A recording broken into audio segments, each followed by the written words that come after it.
நம்மளுடைய கட்சி ஒன்றும் பண்ணையாறுகளுக்கான கட்சி கிடையாதுல்ல.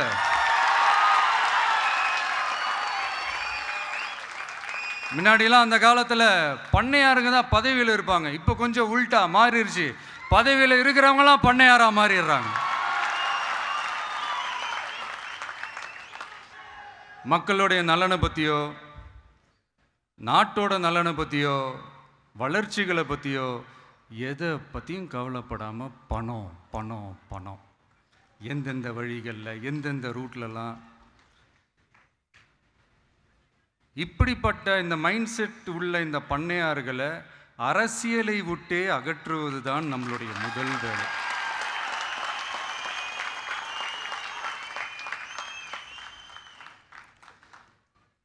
அதை ஜனநாயக முறைப்படி நம்ம செய்கிறதுக்கு தான் 2026 தேர்தலை நம்ம சந்திக்க போகிறோம். அந்த தேர்தலை சந்திக்க ரொம்ப ரொம்ப முக்கியமான விஷயம் பூத் லெவல் ஏஜென்ட்ஸ், BLA அப்படின்னு சொல்லுவாங்க. அது ரொம்ப ரொம்ப முக்கியம். கூடிய சீக்கிரமே பூத் கமிட்டி மாநாடுன்னு ஒன்று நடத்த போகிறோம். அன்னைக்கு தெரியும் தமிழக வெற்றி கழகம் எந்த ஒரு பெரிய கட்சிக்கும் கொஞ்சம் கூட சளைச்சதில்லைன்னு.